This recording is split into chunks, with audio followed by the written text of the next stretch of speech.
Welcome back to Hobby Universe Outdoors. I'm Len. Today, I'm going to be rebuilding the ramp that leads in and out of my tractor shed, is what I call it. That's where I store my subcompact utility tractor. I keep my lawnmower in there. I keep my garden tractor in there.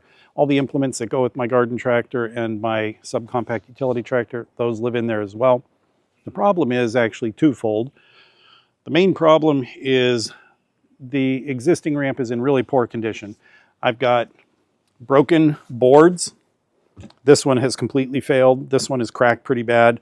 I've got some boards up here that have just plain come loose, and those could be fixed. I mean, I could put some screws in there, and I could also replace the damaged boards, and it would probably hold me over for a while. But another reason I want to rebuild the shed is it's not long enough. And in the wintertime, when I'm trying to get in and out of there with my tractors, or even on foot, it can be slippery. I lose traction, I can't get in and out, or maybe I slip and fall. And also, if I have maybe a rototiller or my box blade on the back of the tractor, it'll bottom out as I'm going in and out. Again, because that ramp is short, it's at such a steep angle. The goal is to build the new ramp about 8 feet long, so it's going to be considerably longer than that. And once it's longer, it's going to decrease the angle that that ramp sits at, and I think that's going to make life a little bit easier. First thing I'm going to do is remove this old ramp, and because this thing was assembled with nails, pulling it apart should be pretty easy. Like I showed earlier, a lot of these boards are already loose, so we'll get these out of the way. And what that'll do is that's going to give me good access to all these lag bolts. These lag bolts go into, I guess you'd call it a sill plate, and that's what holds this ramp against the face of the shed. So I'm going to take this off, and then we can start getting our measurements for the new ramp.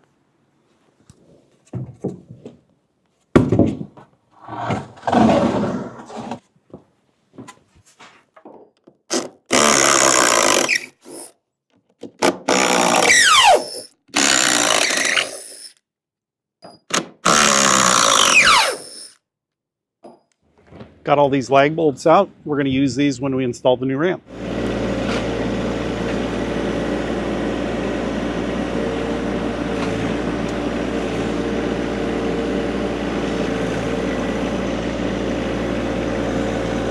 Now that I've got that ramp out of the way, I'm going to take advantage and get some of these leaves and other crap out from where that ramp used to be. Get that nice and smooth, rake it out.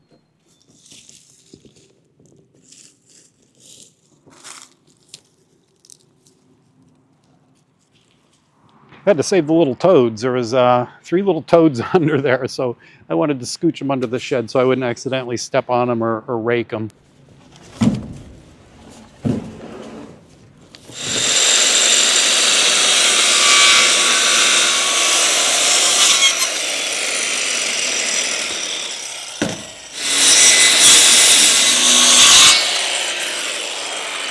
So if I did this right, the angles of the board should match with the ground, and the face of the shed, I'm hoping. Yeah, that's exactly what I was hoping to see. That worked out really well. And I'm going to measure each one individually. So the method I used, some other YouTube channel I watched, I figured out how to get those angles just where I wanted them. But because the ground isn't perfectly flat here, I'm going to have to measure each one or mark each one individually. I was going to add some dirt. I've actually decided against it. There's really no reason for it. This thing is going to be built really, really solid. There's absolutely no reason to build dirt up underneath it. We'll be in good shape as is.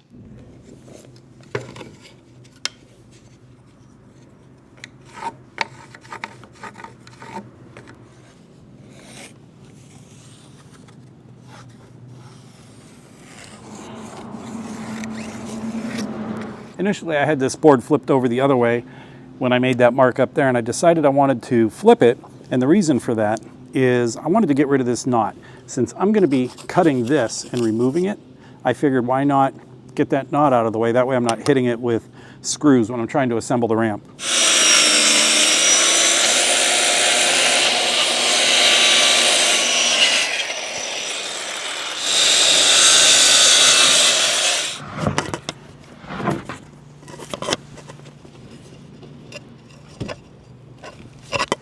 This is actually coming along pretty quick. I've got 3 more of these things to go. So I actually have to mark each of these boards twice when I'm making this longer angled cut. And the reason for that is because I'm balancing the board on top of the deck of the shed. So that's not going to be the right angle. So if I mark it here, then what I have to do is I have to subtract the thickness of that board plus the thickness of the shed floor, and that'll get me exactly where I need to be. And just to make sure I don't cut on the wrong line, I take the first one and I just scribble it out. That way I know for sure I won't cut the wrong one, because that would suck. Something else I decided to do just in case is I'm actually going to mark each of these with a number from left to right. And the reason for that is each one was cut to fit in a specific spot, and this ground isn't perfectly level. So if I were to switch a couple, that could really throw me off. So I'll just go ahead and throw some numbers on these. Nobody will ever see them, because it'd be under the boards anyway, so better safe than sorry. Now I'm going to cut that face plate, and I'll attach all these to that face plate from the backside. That way once it's built I can slide it in place. I'll use the lag bolts to secure everything to the face of the shed. This is about 6'8", so we're going to cut it so it fits just about perfect.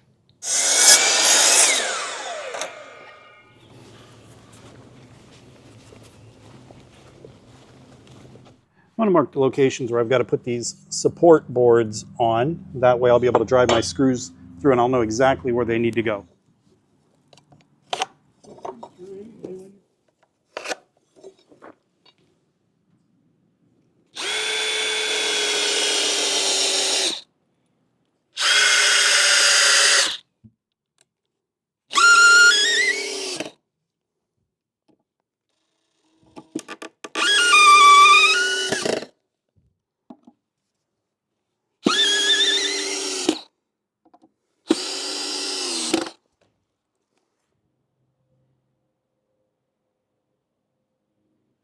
So I've got the front of the ramp attached to the front of the shed and just temporarily holding it in place until I get a couple of the decking boards cut. And then I'm going to do a test fit just to make sure everything is exactly the way I want it. And once I do that, then I'll pre-drill that face plate and I'll install all my lag bolts.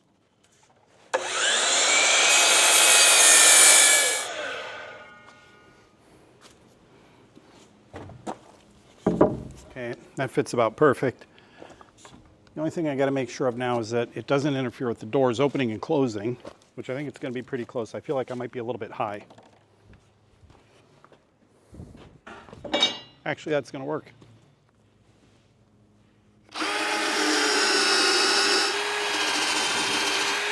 And I'm only drilling through the face plate. I don't want to drill into this wood. That's where I want the threads of the lag bolt to grab. I just want it to pass through here, but grab on the shed face itself.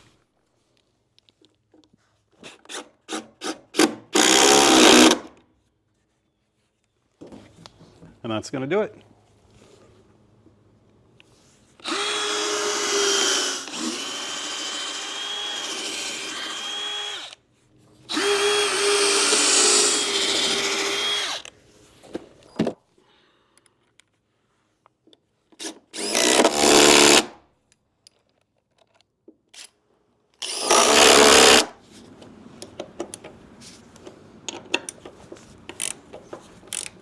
I just wanted to go through and snug them up a little bit with this wrench.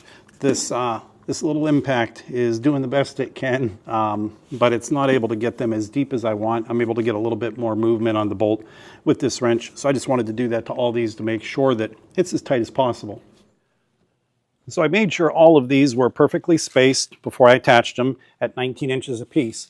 But something else I did, now that they're on and everything's kind of set where it needs to be, I made sure we were at 19 inches apiece down on this end as well. That way we know everything's going to be perfectly straight when we start putting those deck boards on. Now I did already put one on kind of as a test fit, make sure there were no surprises or anything. It went on just fine, so we're good there. And the only other thing I had to do was I had to dig out a little bit. So right in this area here, on these first three, the side of this was actually sitting on top of the ground. It was just a little bit high, so the tips of those supports were not actually contacting the ground. So I just got in with my shovel, I dug it out a little bit, got those nice and low, and now we should be in good shape. all I have left to do is to cut a whole bunch of those 2x6s so I have the decking, screw those down, and we should be able to call this one complete.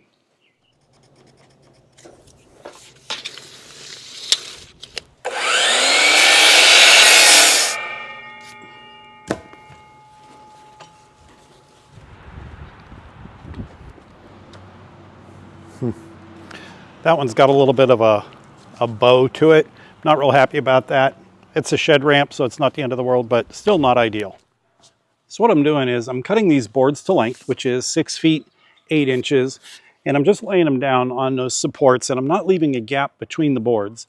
Now, if you're installing a new deck on the back of your house or something like that, it's common practice and a good idea to leave a little bit of a gap. I'm not doing that here. First of all, it's a shed. I'm not super concerned about it. But also, these boards are really wet. Like just running my hand across it, my fingers are wet. So these are going to shrink quite a bit. As we go through summer and we get into June and July, these things are going to shrink. I'm going to end up with a little bit of a gap anyway. So I'm just going to make them nice and tight up against each other. And I think we're going to be fine.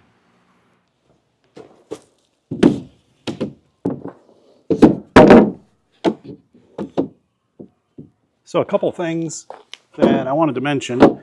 I've got these all down and I'm making sure the ends are lined up really nice and straight. And I know the boards are all exactly 80 inches, so that's awesome. But even though I thought I had everything going perfectly straight, I've got almost no overhang on this side.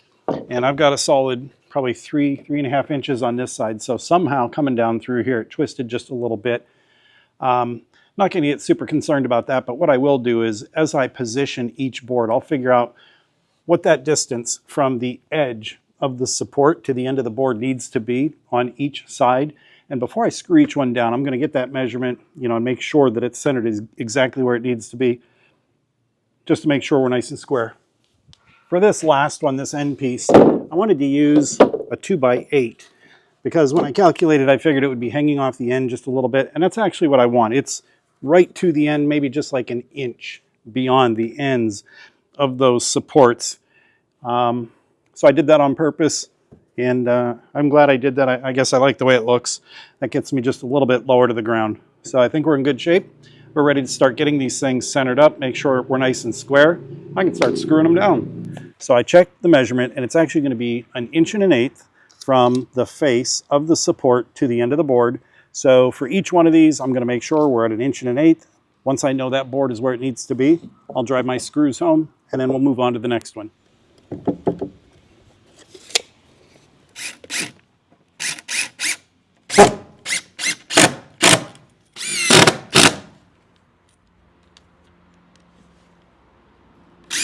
So I'm about halfway done getting these screws in, getting these boards mounted. But one of the things I wanted to talk about was the type of screw I'm using. So these are Phillips head screws, which, that used to be all that was available. And these are working, but anymore you can get, anything from like a square tip to more like the torque style screw, things like that. And I like those better. These seem to slip a little bit more. So just something I wanted to talk about.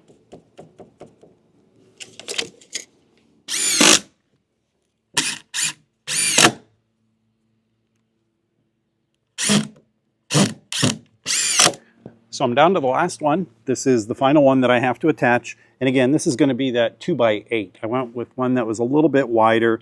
That way it sticks out just a little bit further. And then I can put a little bit of stone or something like that in the front of this thing, and that'll make the transition getting on and off the ramp a little bit smoother. When I was putting the screws in all the way up through here, I was going straight in. I'm not going to do that on this one. I'm going to go in at an angle. And the reason for that is that as these supports get down towards the tip, they get a lot thinner, that angle. So I'm going to drive the screw in at a fairly steep angle. That way it won't stick through the bottom as much, and I'll get a little bit more bite. And in all the other ones I put in 2 screws, but because this one has a little bit of extra width, I'm going to use 3 screws in each spot.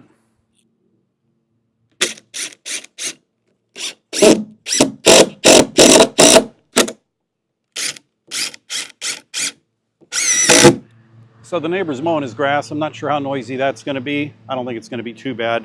But one of the things I wanted to show you was I have 6 screws left. I'm completely done. I've got 6 screws left. And that's kind of funny because I just had these screws left over in the basement from some project from years ago. Wanted to use them up, get rid of them. And usually if I'm going to do something like that, I'm going to be short a handful of screws. Not to the good, so luck was on my side for sure this time. I've got 6 screws left. This is completely done. Now all I've got to do is get my tools put away, get some things cleaned up, and then I'm going to start moving the tractors and some of the other stuff back in the shed where it goes.